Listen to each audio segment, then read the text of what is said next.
kabar siswa-siswi SMAK Nabur Kota Wisata?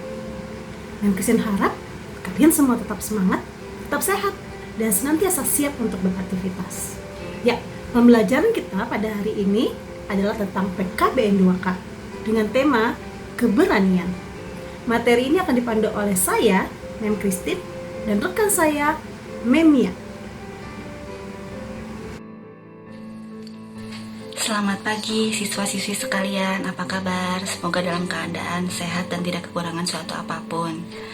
Pada pagi hari ini kita akan mempelajari mengenai materi PKBN 2K dengan tema keberanian. Nanti beberapa teman kalian akan memberikan pendapat dan sharing mengenai sikap berani apa yang harus diambil dalam situasi sulit dalam menghadapi COVID-19 saat ini. Kita akan langsung mendengarkan bagaimana pendapat teman-teman kalian. Yuk kita simak.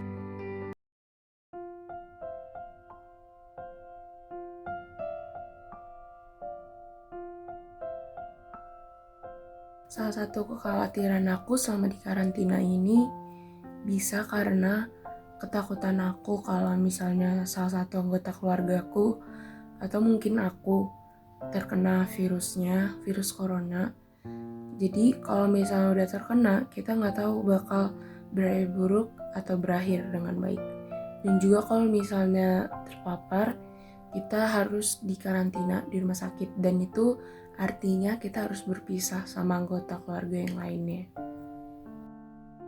Akhir pandemi COVID-19 ini, banyak aktivitas saya yang terbatas, seperti tidak bisa mengunjungi ke rumah teman, bermain bersama teman, bersosialisasi tatap muka, dan masih banyak lagi.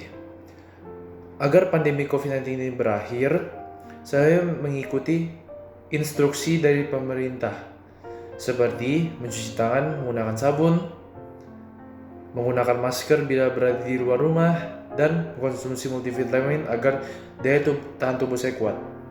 Mari kita putuskan rantai penyebaran COVID-19 ini dengan stay at home, stay safe. Pada masa pandemi COVID-19 ini, tentu ketakutan adalah sebuah hal yang wajar dihadapi oleh manusia. Takut terkena dampak virus, takut tertular corona, terus takut orang terdekat tertular corona, takut teman-teman tertular corona. Dan khususnya saya pribadi juga takut menjadi sarana penularan corona itu. Jadi gimana kalau kita yang menularkan virus itu adalah suatu ketakutan. Kemudian di masa-masa seperti ini tentu kita khawatir tentang masa depan bangsa ini ke depannya, tentang bagaimana nanti perekonomian negara, bagaimana nanti para pekerja-pekerja yang terpaksa harus diberhentikan karena adanya kasus ini, dan masih banyak lagi. Jadi ini adalah suatu kekhawatiran, dan jika ini terjadi lama itu adalah menjadi suatu ketakutan tersendiri bagi kita. Jadi tapi satu hal, kita harus tetap berharap pada Tuhan, dan kita optimis kita dapat melewati ini semua.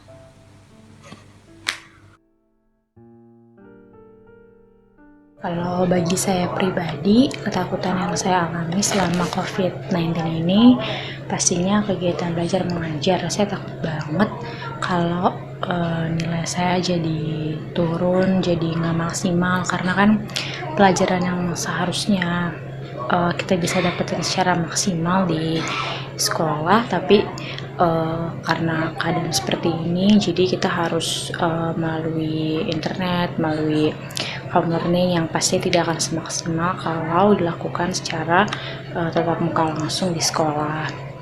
Jadi saya takut nilai saya menurun gitu.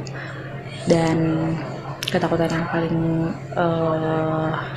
besar bagi saya adalah kondisi kesehatan saat ini sih. Apalagi kan kemarin saya sempat merasa nggak enak badan, sempet sakit juga. Dan kalau misalkan kita nggak jaga kesehatan kita baik-baik, pasti bisa gampang banget tertular. Halo teman-teman, jadi hari ini aku mau cerita sedikit tentang ketakutan-ketakutan aku selama wabah COVID-19 ini. Selama wabah COVID-19 ini, jujur aja aku takut banget tentang wabahnya. Kayak makin hari jumlahnya makin naik. Gimana ya kalau misalkan salah satu keluarga aku, salah satu teman aku, atau bahkan aku sendiri kena wabah ini. Terus aku juga mikir, makin hari kan kebutuhan kita makin banyak, tapi semua kerjaan di stop, semuanya di stop. Aku juga mikir kayak, bisa nggak ya semua ini terpenuhi? Tuh, aku juga yakin teman-teman mungkin ada beberapa yang punya kekhawatiran yang sama. Tapi di sini aku mau ngingetin lagi, kalau misalkan Tuhan itu nggak mungkin ngasih cobaan lebih dari kemampuan kita. Aku juga diingetin lagi dari ayat Yeremia 29 ayat 11. Tuhan mengatakan, sebab aku ini mengetahui rancangan-rancangan apa yang ada padaku mengenai kamu. Demikianlah firman Tuhan, yaitu rancangan damai sejahtera dan bukan rancangan kecelakaan, untuk memberikan kepadamu hari depan yang penuh harapan. Dari sini, aku yakin Tuhan tuh punya rencana yang indah buat kita. Waktu Tuhan itu bukan waktu kita. Jadi Tuhan pasti ngasih ini semua ada alasan. Nah, rekan-rekan siswa, bagaimana pendapat kalian tentang beberapa kesaksian teman-teman kita selama menghadapi pandemi COVID-19 ini? Apakah kalian menghadapi hal yang sama? Ketakutan, kekhawatiran, dan sebagainya. Jika demikian, yuk kita tingkatkan keberanian kita dengan sama-sama menyimak materi keberanian.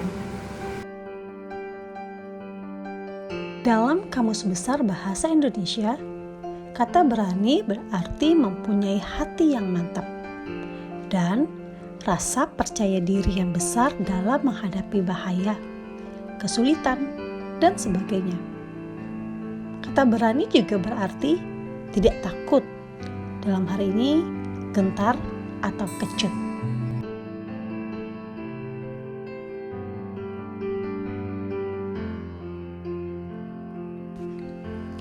Kisah Para Rasul 4 ayat 13 menyatakan, ketika sidang itu melihat keberanian Petrus dan Yohanes dan mengetahui bahwa keduanya orang biasa yang tidak terpelajar, heranlah mereka. Dan mereka mengenal keduanya sebagai pengikut Yesus. Dalam ayat ini, keberanian Petrus dan Yohanes menggunakan kata parhesia yang dapat diartikan sebagai keberanian, kebebasan berbicara, leluasa, dan bebas dari rasa takut. Latar belakang dari peristiwa Petrus dan Yohanes ini adalah sebuah kondisi yang menuntut kesiapan mental luar biasa untuk menjadi berani. Ketika para rasul tampil untuk berbicara di hadapan orang banyak, tentu memiliki risiko yang besar, apalagi kalau kita melihat latar belakang kehidupan mereka secara pribadi. Dan kondisi yang baru-baru saja mereka alami, yaitu kondisi di mana mereka mengalami masa-masa yang sangat sulit, sangat mencekam, ketika guru mereka, yaitu Yesus, ditangkap dan disalibkan. Oh, mereka lari, mereka tercerai-berai, dan mereka sangat dihantui sama yang namanya rasa takut. Sampai-sampai Petrus pun menyangkal Yesus sebanyak 3 kali. Namun, kalau kita kembali melihat pembacaan ayat Alkitab barusan, kita bisa melihat ada yang namanya sebuah perubahan, yaitu Petrus menjadi pribadi yang berani, dan para rasul mulai kembali berkumpul untuk memberitakan firman Tuhan. Apa ya latar belakangnya? Ternyata yang membuat para rasul kembali untuk berani memberitakan firman Tuhan ada pada titik perubahan besar yang dibawa oleh Roh Kudus dalam hidup mereka, yaitu sebuah peristiwa yang terjadi pada hari Pentakosta ketika para rasul mendapat urapan dari Roh Kudus.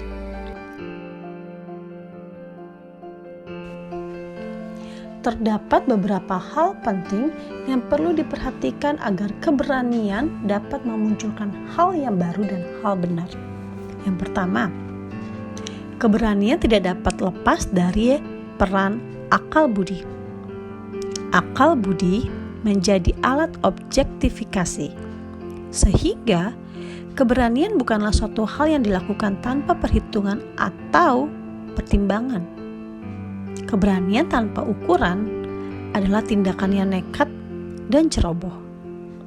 Kedua, keberanian menuntut sikap yang tidak hanya deontologis atau benar salah sebuah pemahaman, tetapi juga teleologis, yaitu tujuan apa yang ingin Tuhan, yaitu tujuan yang positif, tujuan baik, tujuan mulia atas tindakan keberanian tersebut. Ketiga, keberanian adalah bagian penting dari aktualisasi kebebasan manusia. Manusia adalah makhluk yang diberi kesempatan yang luas oleh Sang Pencipta untuk menjadi pengelola bumi beserta isinya. Namun, kebebasan dalam konteks mandat Sang Pencipta menjadi pedoman dalam kreasi yang hendak kita wujudkan dalam kehidupan kita. Nah, dengan demikian, keberanian merupakan kekuatan untuk memilih alternatif terhadap sebuah masalah, pengambilan keputusan yang di dalamnya terkandung risiko yang harus diterima. Keberanian menjadi nilai yang utama, meski tidak dalam setiap kesempatan, nilai tersebut selalu dihadirkan.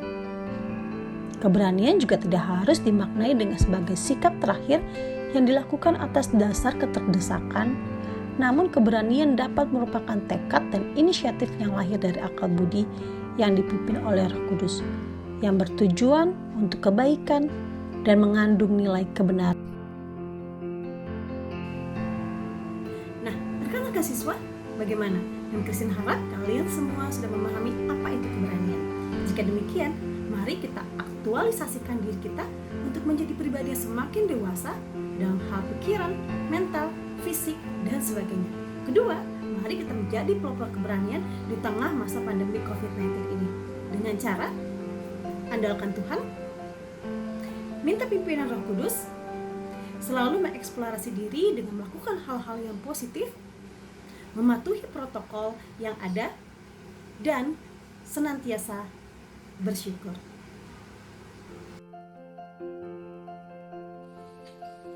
Teman-teman siswa sekalian, kita telah mendengarkan bagaimana pendapat teman-teman kamu mengenai tindakan berani apa yang harus diambil dalam situasi sulit saat ini. Ibu akan memberikan kesimpulan